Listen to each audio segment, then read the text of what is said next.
فإن آمنوا بمثل ما آمنتم به فقد اهتدوا وإن تولوا فإنما هم في شقاق. بسم الله الرحمن الرحيم والصلاة والسلام على رسول الله أما بعد. Alhamdulillah, today we are here with the Imaam of Brixton Masjid, Umar, Jamaykee, who's a graduate from the Medina University from the Faculty of Hadith.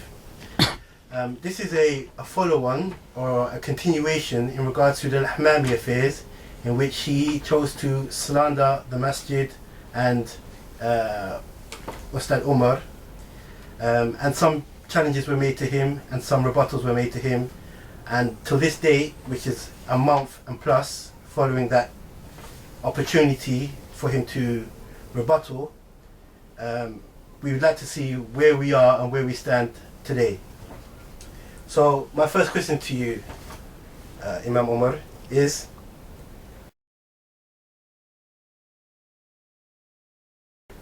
have you personally had any formal or informal response from the named individual? Alhamdulillah, wassalatu wassalam ala rasulillah wa ala alihi wa ashabihi wa man sara ala sabilihi ila yawmiddin, amma ba'd. As for the question they posed regarding that, have Lahmami responded in any way, formal or informal, to our response to the accusations he laid against us, then up to date, no. Up until this date, we haven't had any form of response from the individual, whether directly or indirectly. And we're still waiting for some form of response, so that at least we can somewhat, put the matter to a closure regarding the thing that he accused us of, that he should furnish his evidence for what he claimed. And if not, then he should do the thing which is the noble thing, which is that he should repent and make tawbah for what he have done, and does this, and it should be done publicly, as the thing that he put out was done publicly. So in response, that he needs to do the right thing. And I heard what he had put out, and he mentioned that he was involved to some degree in the producing of a book, translation of a book by Sheikh Fawzan, Hafidullah, that is well known to us, the Sheikh. And the title of the book that they had translated concerning Sifat Ad-Dahiya An-Najiha, the description, characteristic of the successful Dahi. So we asked Lahmami again, and we ask ourselves, the person who wants to be a successful Dahi, and Lahmami, he comes and he gives lectures, that is it of the way of a successful Dahi that he lies on others? When he's asked to bring forth his proof, he somewhat dismiss the matter, or we say he runs and he hides. And also the person, if he's incorrect, then the noble thing to be done is for him to publicly retract his statements. But to leave it like this, then it's not something which is noble, and not something that expected most from a person who claimed that he's a caller to the Sunnah and to the way of Ahlul Sunnah. This is not the way of our ulama, and this is not even the way of the common Muslim. But it shows for ourselves that all of us must know that we are accountable for the things that we say. And we are not to be of those people who we just speak in a way which is very irresponsible, by accusing people and stating things that we cannot justify. So we're still waiting for Lahmami. But to date, we haven't received any response. Jazakallah khair.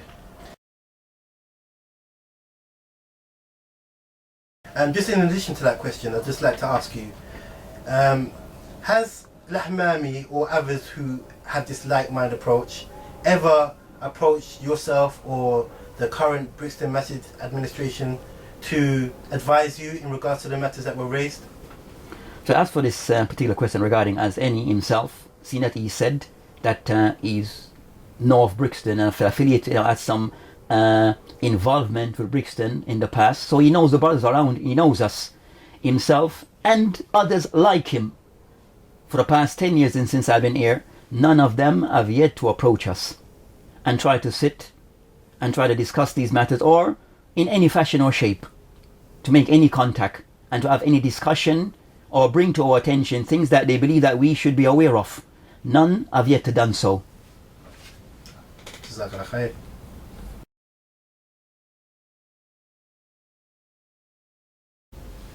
Now, a further question is to ask to you, Imam Umar, is it safe to say that Lahmami has now been proven to be a liar, a slanderer and a backbiter of yourself and Brixton Masjid, seeing how he hasn't retracted his statements, brought any proof, or even made any private or public tawbah to yourselves?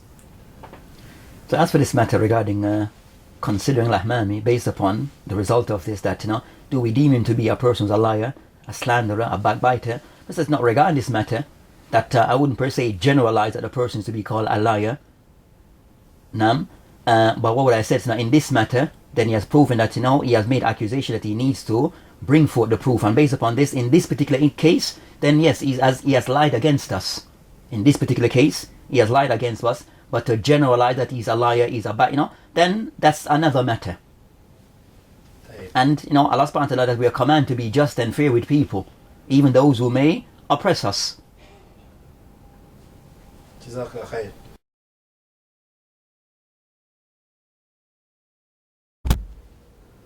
So, after seeking your rights on Yowmel Qiyaama from this individual, do you believe that now any further action should be taken in regards to the defamation of yourself and Brixton Masjid? Yes, it is regarding concerning our rights that we are deserving from this person based upon the accusation he laid against us, the Masjid and also myself, that we believe that we are certain that we are deserving those things either in this dunya, or if not, resolving this in this dunya, then for certain in the akhirah.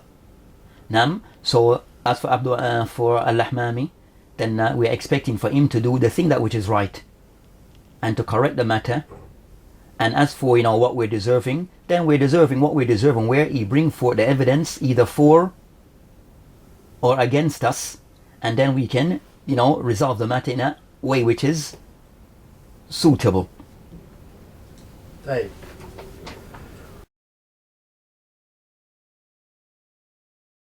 So, what would have been more correct for Lahmami to have said about Brixton Masjid? If he was asked again, what would be the more correct stance for a student of knowledge to take? Now, regarding concern the stance regarding these matters, that Brixton Masjid have been drawn into it. So it's not a matter that Brixton Masjid is the one who have initiate this matter. These are matters we mentioned before in the previous sitting, that these matters are very serious matters regarding passing hukum upon individuals. And we're saying that in Islam, and according to our dawah that we believe in, which is dawah Salafiyah, that dawah Salafiyah does concerning that respond to those people who may have erred and made errors. So as I said, I don't mention concern Ar-Rad al-Mukhalif is something which is a part of our religion, but as principles and guidelines that should be followed. So if a person wishes to speak about Brixton or any other person, then the person should try to be just and fair regarding the statement that they issue about that individual, more so regarding these very severe matters. And as for Brixton and our position, we explain that we are, we look to the ulama regarding, their hukum upon others, regarding the ulama as a general body, and then we try to find concerns, wherever the haqq lies, whoever the haqq lies with, then we have no right and no choice but to follow the haqq. But we are not also people that we try to follow the way of being of those who are muqallid, that we have particular mashaykh that we try to hold to everything that they say. We are not of this approach. So I said these matters, that when people ask myself or any person, Lahmami and whoever, that be fair and just regarding things that you say about others, and give the ruling that is they're deserving based upon the principle of Islam, not based upon our own like and dislike. And then we become of those people of al-ahwa who speak from our desires. And as ulama mentioned concerning these matters, concerning Ahlul Sunnah and their approach regarding these matters, in matters of Islam in general, that Ahlul Sunnah yastadil thumma yattaqid, that we look to the dalil first, and then when we come to the conclusion, then we accept this.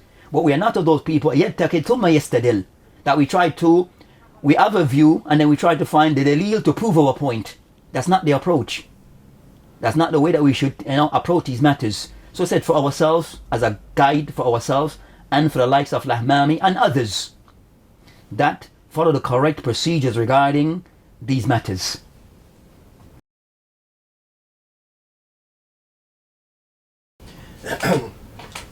I'd like to ask, why do you think that Lahmami lied in these issues of ascribing to Brixton Masjid, that they refer all of their affairs to the Jordanian Mashaykh? What was the advantage of doing that? Why would someone lie about that? There could be various reasons. Could be various reasons why the person, as I said, no, that sometimes a person have come to their own conclusion about others. And they're trying to find anything to justify their conclusion, even though it is based upon baseless reasons. So the fact that he may have come to his conclusion, and others like him, so they're trying to find anything against us to say that they are justified in their conclusion, in their what they have considered to be their conclusion. So he used these things. So I said, a person need to be just.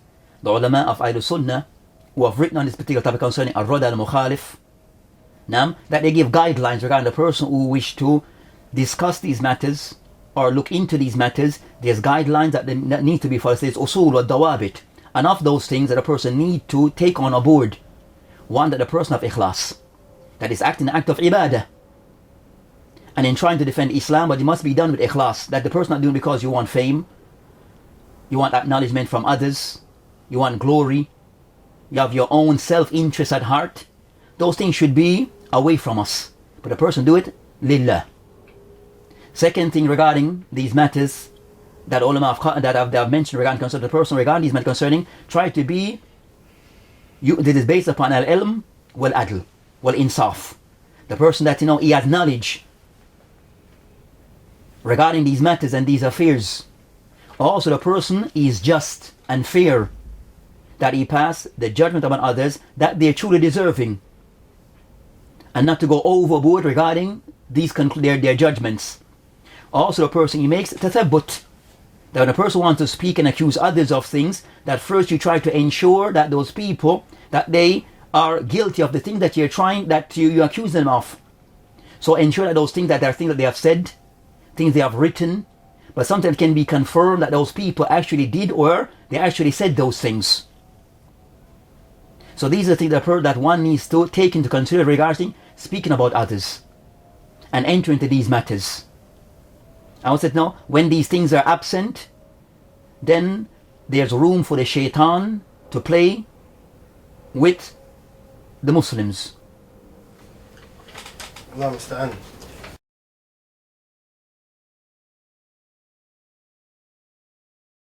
So, seeing that this particular individual has been somewhat unjust in regards to his accusations upon you and the masjid, do you advise the youth to take knowledge from such an individual and the likes of such an individual?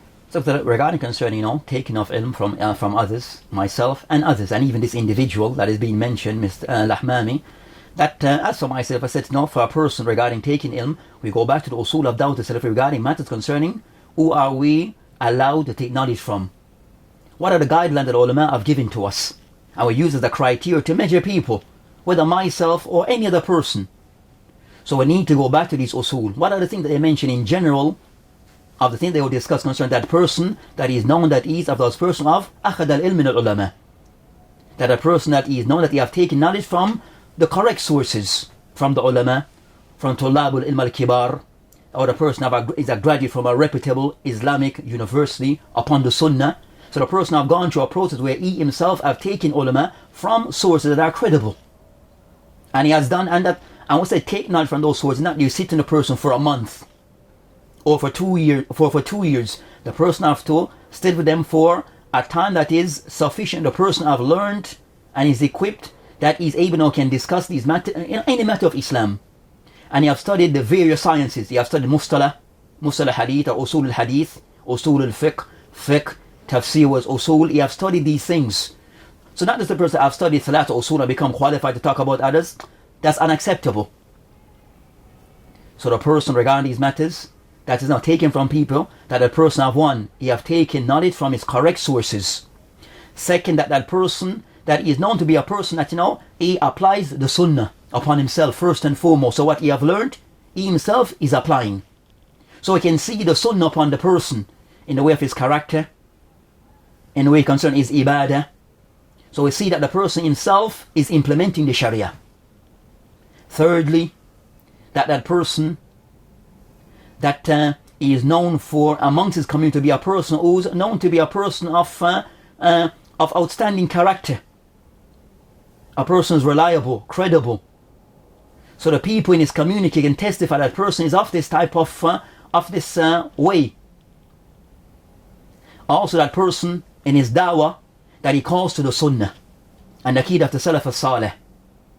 So it shouldn't be a person who may have studied Islam, but the person himself have ideas that contradicts the sunnah. So that person himself have to be one that he calls to the sunnah. So in his lectures, in his durus, the books that he uses, that the ulama of the sunnah, that those books are the books of the people of the sunnah. And the names that are being used are known that are names of the ulama who are familiar to the people of the sunnah. So these are the things that the person should look at. So it's not about the person as his eloquence, or the person trying to put himself forward, but a person that this criteria, the person that a person should follow or should possess. And also of those things, the person that he has a genuine respect for the ulama of the sunnah and the people of the sunnah. So the person should possess this. So it shouldn't be a person we find that he's always attacking the people of the sunnah, the ulama of the sunnah. So the person should not be of such way. And also the person is not hasty and quick to speak about matters that is beyond him, above him. And we find this, and unfortunately we find that of the people who are the du'at, so-called in the West, that we find those who are quick to pass judgment and ruling upon others that they are not qualified to pass. And this is a downfall of any person. So the person knows I should not speak except what have been said by the ulama, and understanding their language correctly.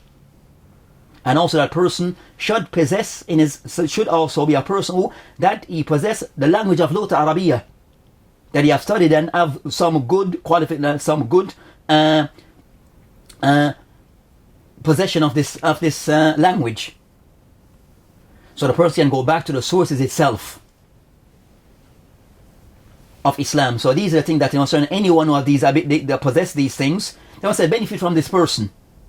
And the person also is a mature person, that not everything that he knows, he speaks and bring to the public. He shows the degree of maturity regarding that not everything, as I mentioned, كَفَى بِالْمَرْءِ الْكَذِّبِ أَنْ يُحَدِّث بِكُلِّ مَا سَمِعَ, that a person becomes a liar because he speaks everything he knows or have heard.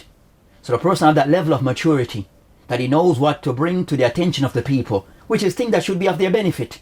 And things that will not be of their benefit, maybe above them in knowledge, then those things, they're delayed to the time when it is suitable for the people. So a person who possesses these characteristics, a person of the sunnah, talibul ilm of the sunnah, then benefit from him. And if he doesn't, then leave him. Quite right. Jazakallah khair. And particularly in regards to yourselves not accepting the jarh of an individual unless there's an ijma' and these type of claims. As we said before that, those matters that Lahmami have accused us of, that we have come with those principles, we said, no, bring the dalil for what you have said. And we're still waiting. We're still waiting for those things to be produced. So as regarding concerning that this matter, right, and those principles, we're still waiting. And as we said, that we're waiting for you to bring the proof so we can then take that matter further.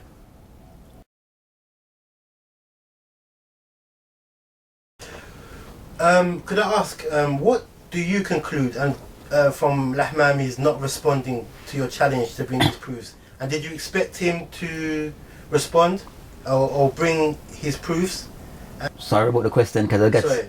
So it's also that, what do you conclude from him not responding? No, so that's what I can do from him not...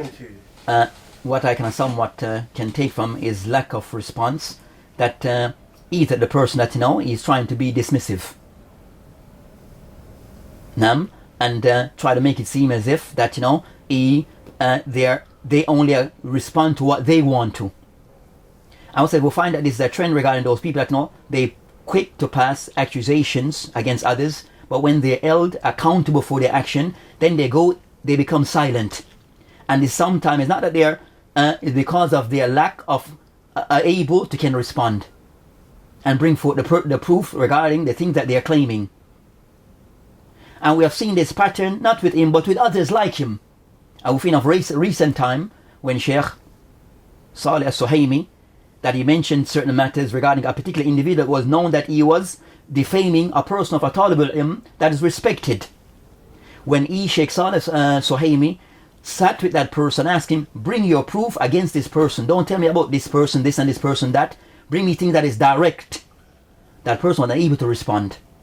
And that's a pattern with them. They're quick to speak, but when they're held to account, they go to silence. And this is a sign that is now this is now a matter of we the Muslims in the West, that we have to be mindful and be careful of what these people say, because they have this way. We say what we want to do, but we are not accountable. I will not take any responsibility, and it's not the way from the Ahlul Sunnah. Jazakallah khairan.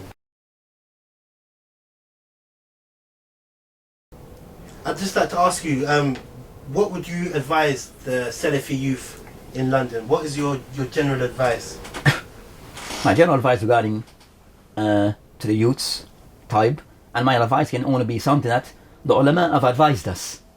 So based upon the situation that we're in at the moment, and we can see there's many tribulations that we're facing, but in particular regarding this matter regarding Lahmami that he brought to the general public attention, which regarding these matters concerning passing judgment on others, which is the crux of this matter.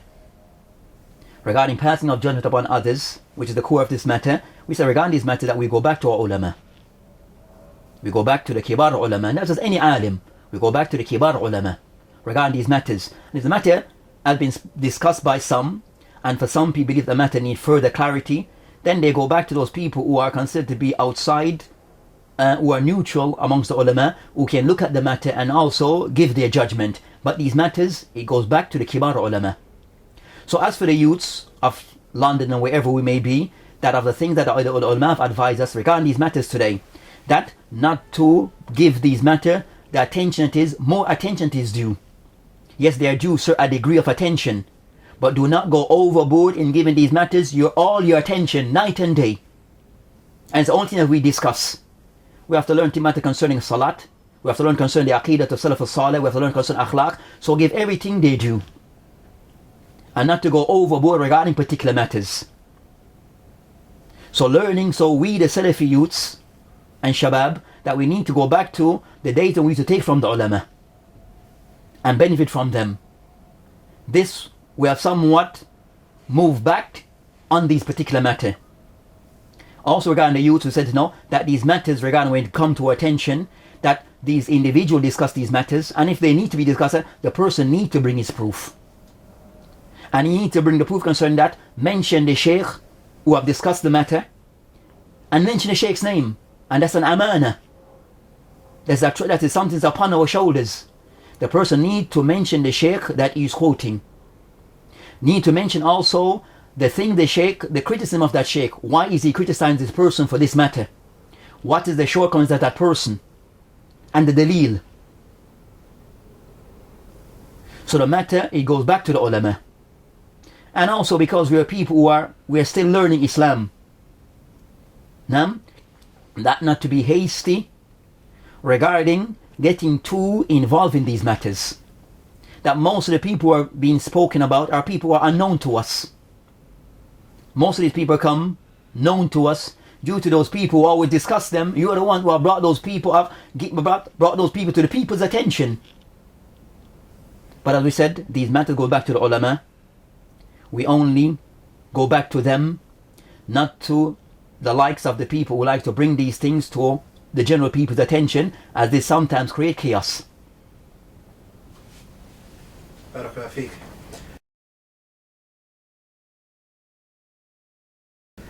Okay, so finally, to ask, what do you see as the best way forward in dealing with these fitna, this tribulation that's occurred between the Salafis in the UK and the West at large? What's the way forward, and what's the resolution? And the resolution that in any matter of difference between the Muslim, Allah subhanahu wa ta'ala have given us a way out, which is go back to the book and to the Sunnah. So the only way it's going back to those source, the source of Islam. So if the matter is a matter concerning Islam, then we'll go back to the Sharia. to gain what is the proper understanding on the matter, and then we take and whatever we find to be the haqq, then we accept this and then we act upon it.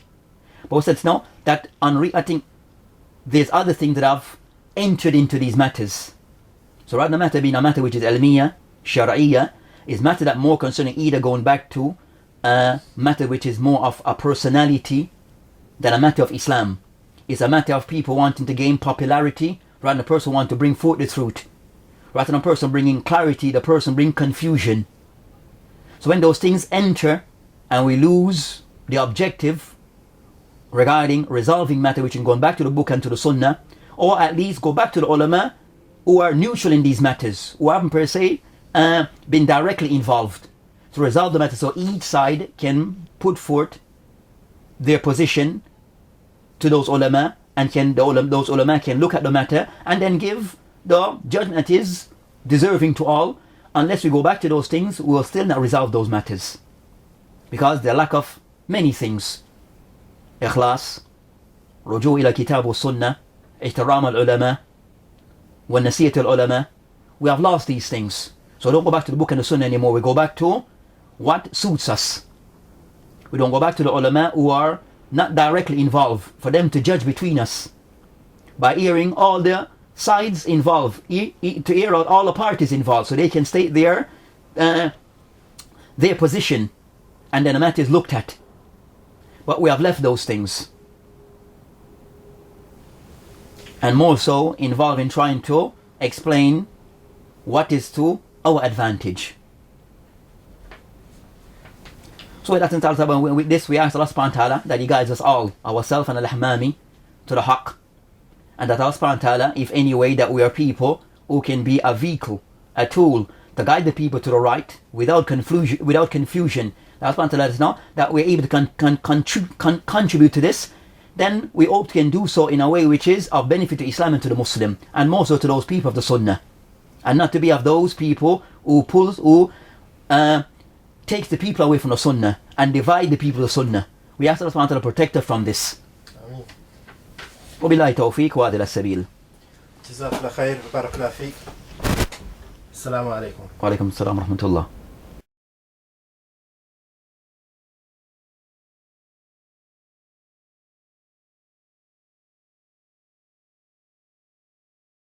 فإن آمنوا بمثل ما آمنتم به فقد اهتدوا وإن تولوا فإنما هم في شقاق